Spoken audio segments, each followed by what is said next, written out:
शांति। मीठे बच्चे, सही सही जो कुछ भी देखने में आता है यह सब विनाश होना है।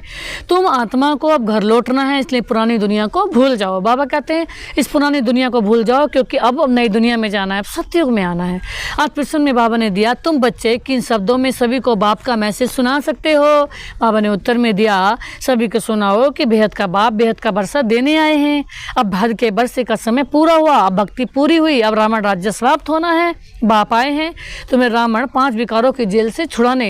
ये पुरुषोत्तम संगम युग है, इसमें तुम्हें पुरुषार्थ कर दैवी गुण वाला बनना है। सिर्फ पुरुषोत्तम संगम की को भी समझ लें तो स्थिति श्रेष्ठ बन जाएगी। बाबा ने ओम शांति। अब रूहानी बच्चे क्या कर रहे हैं? अब बेविचारी याद में बैठे हैं। एक होती है बेविचारी याद, दूसरी होती है बेविचारी याद। अब बेविचारी याद अथवा बेविचारी भक्ति जब पहले शुरू होती है तब शिव की पूजा करते हैं। ऊंचे से ऊंचे भगवान वही है, वह बाप भी है, फिर शिक्षक भी है, पढ़ाते भी हैं। क्या पढ़ाते हैं? मनुष्य से देवता बनाते हैं। देवता से मनुष्य बनने में तुम बच्चों को 84 जन्म लगे हैं और मनुष्य से देवता बनने में 1 सेकंड लगता है। ये तो बच्चे जानते हैं। हम बाप की याद में बैठे हैं, वे हमारा टीचर भी है, सतगुरु भी है। योग सिखाते हैं कि एक की याद में रहो। वे खुद कहते हैं, हे आत्माएं, हे बच्चे, अब देह के संबंध छोड़ो, अब वापिस जाना है। यह पुरानी दुनिया बदल रही है, अभी यहाँ रहना नहीं है। पुरानी दुनिया के लिए पुरानी दुनिया के विनाश के लिए ये बारूद आदि बनाए हुए हैं। नेचुरल कैलमिटीज भी मदद करती हैं, विनाश तो होना जरूर है। तुम पुरुषोत्तम संगम युग पर हो, यहाँ आत्मा जानती है अभी हम लौट रहे हैं। इसलिए बाप कहते हैं इस पुरानी देह को भी छोड़ना है। देह सहित जो भी इस दुनिया में देखने में आता है ये सब विनाश हो जाएगा, शरीर भी खत्म होना है। अब हम आत्माओं को घर लौटना है, लौटने बगैर नई दुनिया में आ नहीं सकेंगे। अब तुम पुरुषोत्तम बनने का पुरुषार्थ कर रहे हो। पुरुषोत्तम है ये देवताएं, सबसे ऊँच तो ऊँच है निराकार बाप। फिर मनुष्य सृष्टि में आओ तो इसमें है देवता, वह भी मनुष्य हैं परंतु दैवी गुण वाले। फिर वही आसुर गुण वाले हैं। अब फिर आसुर गुणों में दैवी गुण जाना, फिर आसुर गुणों से दैवी गुणों में जाना पड़े, सतयुग में जाना पड़े। किसको? तुम बच्चों को। अब तुम बच्चे पढ़ रहे हो तो औरों को पढ़ाते हो। सिर्फ बाप का ही मैसेज देना है। बेहद का बाप बेहद का बरसा देने आए हैं। अब हद का बरसा पूरा होता है।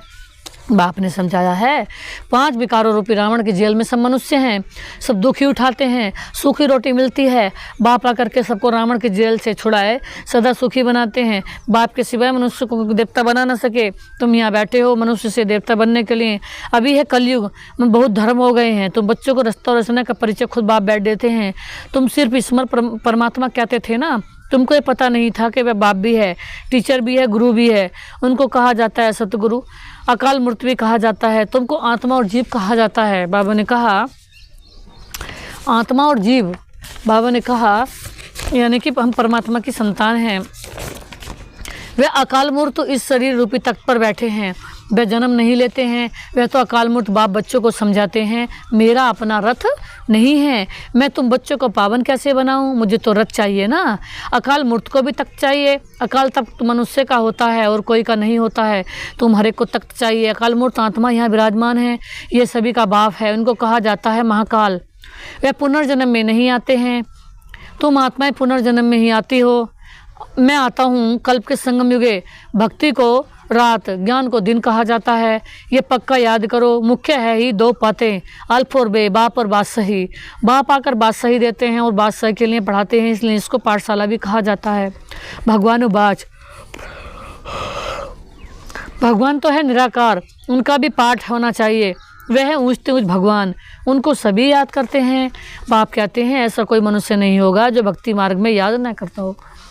बाबा ने बताया कि ऐसा कोई भी मनुष्य नहीं है जो मुझे याद नहीं करता हो, लेकिन उन्हें ये नहीं पता कि याद कब करना चाहिए। मुझे ऐसे भगवान को जो हमारा है उसे निरंतर याद करना चाहिए, लेकिन याद जो करते हैं दुनिया वाले स्वार्थ से करते हैं, उससे कुछ मांगने के लिए याद करते हैं। तो बाबा ने कहा उनकी है। बाबा ने कहा कम याद। तो बाबा ने कहा दिल से पुकारते हैं, हे भगवान, हे लिबरेटर आओ, हो गॉड फादर, क्योंकि वह सभी आत्माओं का फादर है, सबका पिता है, जो बेहद का सुख देंगे। हद का बाप हद का सुख देते हैं, कोई को पता नहीं है ना। अब बाप आए हैं, कहते हैं हे बच्चों और संग तोड़ मुझे एक बाप को याद करो। ये अभी बाप ने बताया है। तुम देवी देवता नई दुनिया में रहते हो, वहाँ तो अपार सुख है, उन सुखों का अंत नहीं पाया जा सकता। नए मकान में सदैव सुख होता है, पुराने में दुख होता है। अब तब तो बाप बच्चों के लिए नया मकान बनवाते हैं, बच्चों का बुद्धि योग नए मकान में चला जाता है। यह तो हुई हद की बात। बाबा ने कहा अभी तो बेहद का बाप नई दुनिया बना रहे। तो बाबा ने कहा अब किसी का बहुत ही सुंदर नया मकान बन रहा हो तो पुराने से तो उसकी बुद्धि हट जाएगी। तो बाबा ने कहा ऐसे ही अब सतयुग लेके आए बाबा, अथाह सुखों की दुनिया, हीरे सोने के महल, 56 प्रकार के भोजन जहाँ हैं, अथाह धन दौलत है, ऐसी दुनिया बाबा लेके आए। तो बाबा ने कहा इस पुरानी दुनिया से, पुरानी बातों से, बाबा ने कहा ये दुर्गंध वाली बातों से, सड़ान वाली, ये बाबा ने कहा दर्द वाली बातों से अब छुटकारा मिल जाएगा। तो बाबा ने कहा तो अभी तो बेहद की बाप बेहद की दुनिया बना रहे हैं, पुरानी दुनिया में जो कुछ देखते हैं कब्रिस्तान होना है। बाबा ने कहा अब तो जीते जी भी लोग कब्रिस्तान हुए पड़े हैं, जीते जी भी दर्द सहन कर रहे हैं। तो बाबा ने आज कहा कि सब कब्रिस्तान होनी है और 10-5 साल की बात है, सारी दुनिया ही कब्रिस्तान हो जाएगी, सारे ही ये मौत का गर्म बाजार होगा और दुनिया कुछ बारूद के ढेर पर बैठी होएगी, कुछ अपने कर्मों से अनायासी शरीर छोड़ती रहेगी, क्योंकि वो दर्द कब तक सहेगी, दर्द वाले काम कर रही है तो दर्द सहन करते करते। और बाबा ने कहा फिर दर्द वाले काम कर रहे हैं, फिर डॉक्टर को दिखाएंगे, डॉक्टर भी कब तक दर्द दूर करेगा, डॉक्टर खुद एक दिन पेशेंट बन जाएगा, खुद कहेगा भैया माफ़ करो कि मेरे बस की भी नहीं है किसी की हीलिंग करनी, किसी को ठीक करना। तो दर्द सहन करते करते आत्मा सही छोड़ के वो कलयुगी आत्माएं हैं तो कलयुग में ही फिर आएंगी।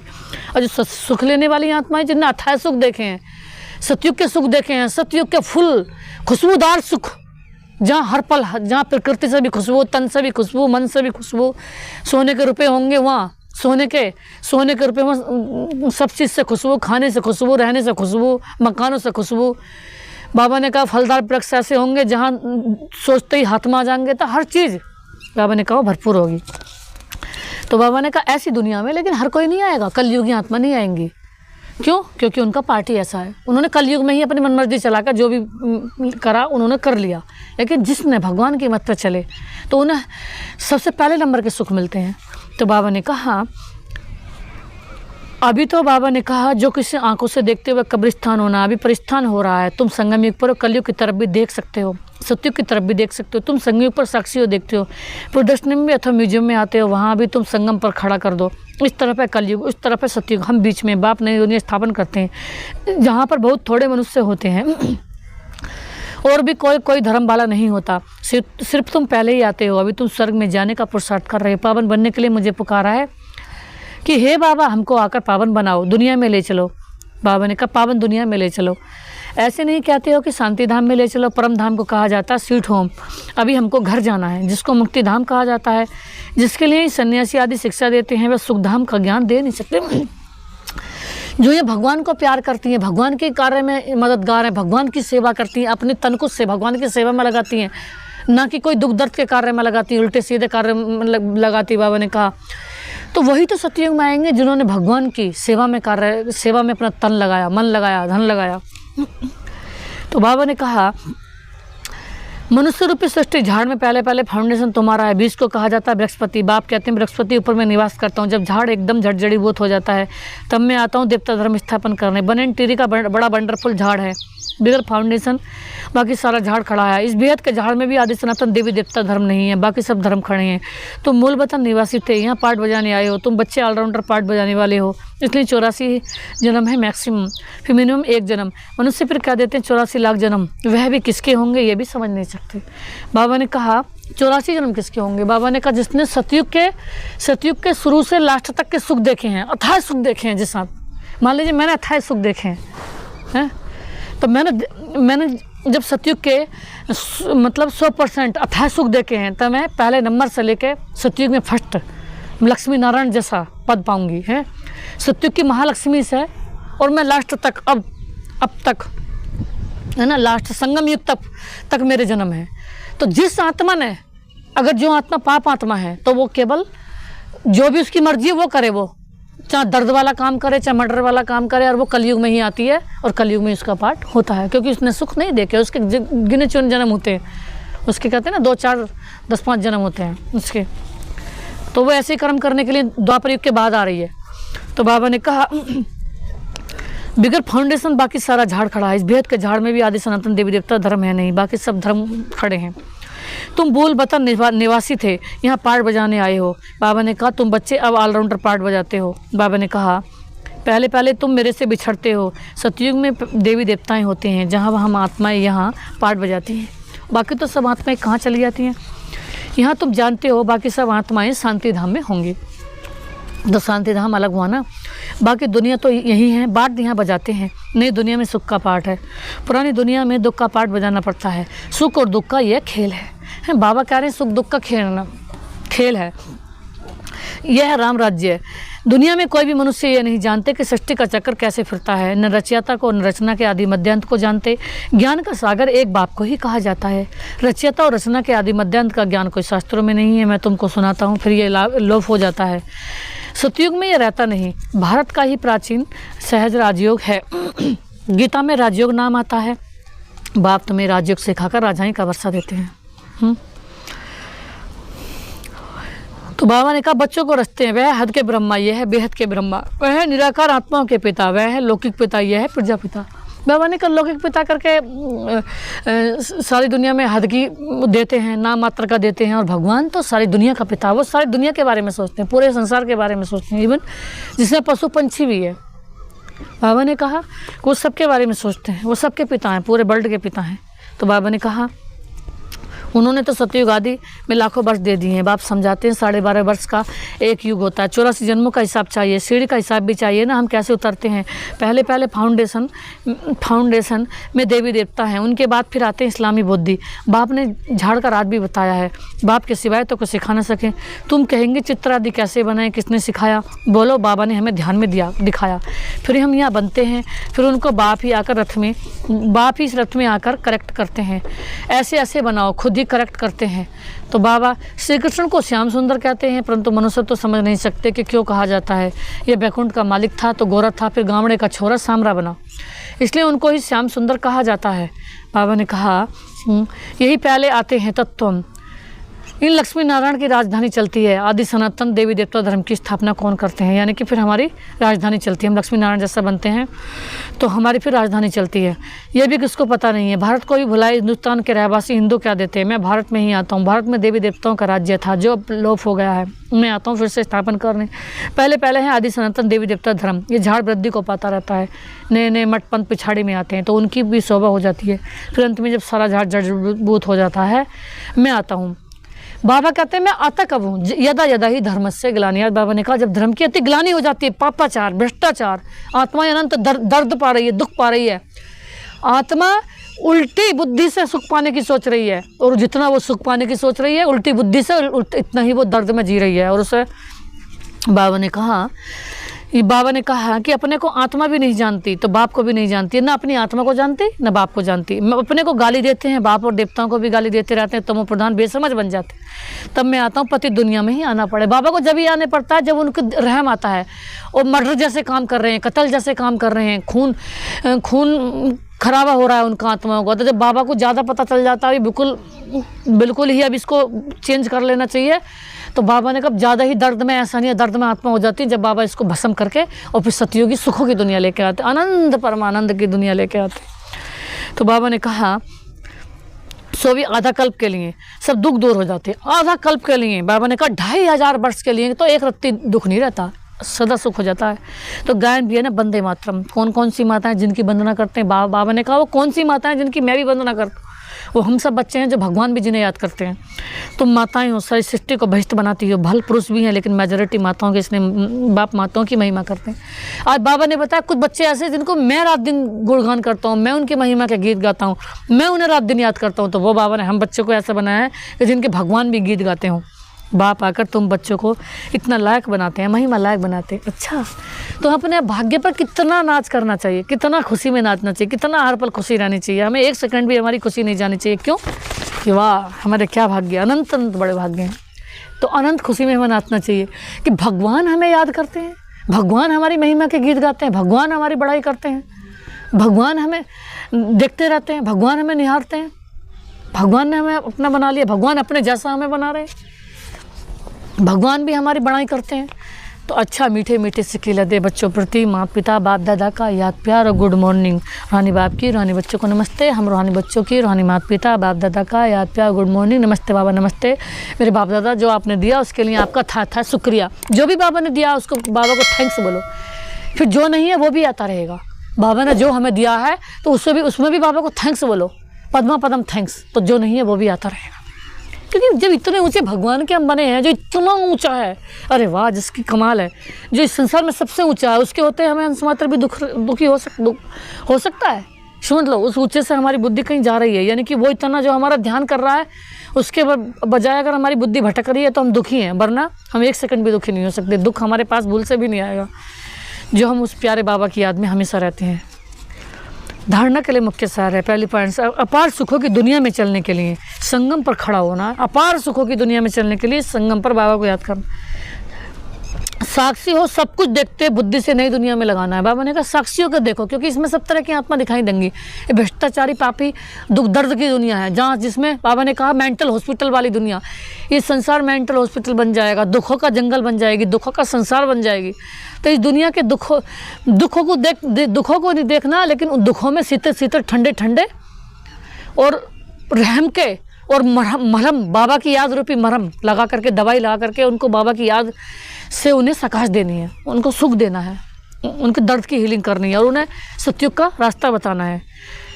तो बाबा ने कहा बुद्धियोग नई दुनिया में लगाना है, बुद्धि में रहे वापस घर लौट रहे हैं, सभी को जिये दान देना है। बाबा ने कहा इस समय मतलब कुछ मनुष्य ऐसे हैं जो जीते भी जी भी मरे हुए हैं, उनके बाबा ने कहा वो जीते जी भी दर्द झेल रहे हैं। तो मनुष्य में देवता बनाने की सेवा करनी है, चिंता की चिता में जल रहे हैं जीते हुए भी। बेहद के बाप से पढ़कर दूसरों को पढ़ाना है, दैवी गुणों धारण करने और कराने। बाबा ने कहा दैवी गुण धारण करने। आज बाबा ने वरदान में दिया सदा श्रेष्ठ समय प्रमाण, श्रेष्ठ कर्म करते वाह वाह के गीत गाने वाले भाग्यवान आत्मा हो। आज बाप दादा कह रहे हैं सदा श्रेष्ठ समय प्रमाण, श्रेष्ठ कर्म करते वाह वाह के गीत गाने वाले भाग्यवान आत्मा हो। बाबा कह रहे हैं ये श्रेष्ठ समय है, अब ये श्रेष्ठ कर्म रूपी खेती करने का समय है, इसमें श्रेष्ठ कर्म बो, इसमें श्रेष्ठ कर्मों रूपी खेती करो, यानी कि हर समय बाबा की याद में रहो, बाबा की याद दिलाओ। तो वाह वाह के गीत गा, दुनिया हमारी वाह वाह के गीत गाएगी जब इतने श्रेष्ठ कर्म करेंगे। इस श्रेष्ठ समय पर सदा श्रेष्ठ कर्म करते करते वाह वाह के गीत मन से गाते रहो, और तो हम कितनी खुशी में हमारा मन नाचेगा कि वाह हम श्रेष्ठ कर्म कर रहे हैं। हमारा मन कब खिन्न होता है, कब हमारा मन दुखी होता है, जब हमसे कोई पाप कर्म हो जाता है। आंखों के द्वारा सबसे होता है जब हम कोई बाबा को देखने की बजाय और किसी और चीज़ को देख, परम धाम में भगवान बैठे हैं, उस परम धाम में भगवान को बजाय, उस प्रकाश, उस लाइट स्वरूप परमात्मा को देखने की बजाय, उससे शक्ति लेने की बजाय, उससे परमानंद लेने की बजाय जब हम कहीं और फंस जाते हैं, किसी और चीज़ को देख लेते हैं, तो जो पाप हमसे हो जाता है तो उस पाप की सजा दुख मिलता है, हमारे अंदर से दुख, अप्राप्ति। बाबा ने कहा अप्राप्ति भी आती है। भगवान ने कहा सोचूं भी क्या, सोचने से पहले बन जाते काम में तेरे करने से पहले। सोचने से भी पहले एडवांस में हमारे लिए प्राप्ति करा कर रखता है। अगर नहीं हुई तो समझ ले हमने गड़बड़ करी है, उसका फल किसे भोगना पड़ेगा, खुद को ही भोगना पड़ता, सजा खुद को ही मिलती है। बाबा ने कहा मुझ पर कोई असर नहीं है कि बच्चे जो तुम करोगे फल तुम्हें ही मिलेगा, अगर दुख के कर्म करोगे तो दुख का फल भी तुम्हें ही भोगना पड़ेगा, सजा तुम्हें ही मिलेगी। तो बाबा ने कहा ऐसा कोई भी कर्म नहीं करना है जिससे सजा भोगनी पड़े, और क्योंकि हम तो वो हैं जो संसार को भी सजाओं से छुड़ा दें, जो संसार को भी अनंत सुख दे दें। हम ही अनंत सुखों में रहने वाले नहीं हैं, हम संसार को भी अनंत सुखी बनाने वाले हैं। तो बाबा ने कहा बाबा के गीत गाओ, कभी गलती से भी दुख का नज़ारा देखते भी हाय शब्द नहीं निकलना चाहिए। आज बाबा ने कहा वाह ड्रामा वाह, वाह ड्रामा वाह, और वाह वाह वाह, जो सपन में भी नहीं था वह भाग्य घर बैठे मिल गया। बाबा ने कहा जो सपन में भी नहीं था वो घर बैठे भाग्य मिल गया। हम तो बाबा को अथाह प्रॉपर्टी से भी नहीं तोल सकते, क्यों? वो किसी और के ऊपर भी रहम कर सकता था, लेकिन उस संसार में बाबा ने आकर के हमें ही देकर हमें ही अपना बनाया और हमें ही देवी देवता बनाया, हमें लक्ष्मी नारायण जैसा बनाया। तो इस संसार में अनंत बड़ा एहसान बाबा ने हमारे ऊपर कराओ। हमारी जगह किसी और को भी संसार में चुन सकता था, लेकिन नहीं, हमें ही चुना। तो हमारे ऊपर उसने ये करी, बाबा ने कहा हमारे ऊपर उसने रहम करा ना, तभी हमें इस संसार में बनाया, अपने लायक समझा और अपने जैसा बनाया, और पूरी हिम्मत कर मदद दी हमें बनाने की अपना। तो बाबा ने कहा इसी नशे में रहो कि वाह मेरे भाग्य, वाह मुझे मेरे भगवान मिले, मुझे भगवान जैसी बनी हूँ मैं। इस संसार में मैं भी मास्टर भगवान बनी हूँ, मास्टर भगवती हूँ, मास्टर दाता, मास्टर गॉड, मास्टर दुख हरता सुख करता। तो ऐसे मुझे नशे में रहना है। आज स्लोगन में बाबा ने दिया था मन बुद्धि को शक्तिशाली बना दो तो कोई भी हलचल में अचल अडोल रहेंगे। बाबा ने कहा ये मन बुद्धि जो है इसे क्या बना दो, शक्तिशाली। मन बाबा का है, बाबा में लगाओ।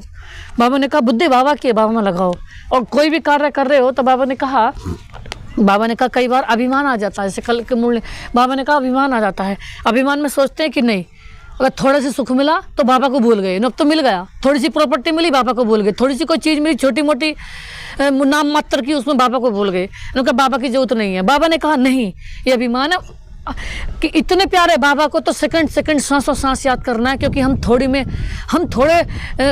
बहुत लेने वाले नहीं हैं, हम संसार के नंबर वन हाथ में अथाह सुख लेने वाले हैं, अथाह प्रॉपर्टी लेने वाले हैं, हम संसार का अथाह धन दौलत लेने वाले, संसार के नंबर वन मालिक हैं, भगवान समान बनने वाले हैं। तो हमें भगवान की हर पल जरूरत है, और हमें भगवान की याद सांसों सांस याद में रहना है, और भगवान की हर पल याद में रहना है। तो भगवान की याद से ही तो हमारी बुद्धि शुद्ध रहेगी, और भगवान की याद से ही तो हम ऐसा श्रेष्ठ बनेंगे। तो हमारी क्या कमाल जो हम अंशमात्र पवित्र बने, तो हम बाबा की याद से ही पवित्र बनकर सारे संसार को पवित्र बनेंगे, और बाबा की याद से ही मालामाल खुद भी बनेंगे, दूसरों को भी बनाएंगे। तो इसलिए हमें भगवान की हर पल जरूरत है, तो हमें उनसे अपनी बुद्धि का शुद्धिकरण हमेशा कराते रहना है, और बाबा से हमेशा सद्बुद्धि रहती रहनी है, और बाबा को याद करते रहना, और हर पल बाबा से हमें बाबा की मदद लेती रहनी है, क्योंकि बाबा के बिना हमारा एक पल भी काम नहीं चल सकता। तो हमें ऐसे प्यारे बाप दादा की जो हर पल हमें मदद देने आए हैं, ऐसे प्यारे बाबा को हर पल थैंक्स बोलना है, शुक्रिया बोलना है, धन्यवाद बोलना है, और उनके हर पल अपने दिल भर बाबा की मदद लेते रहना है।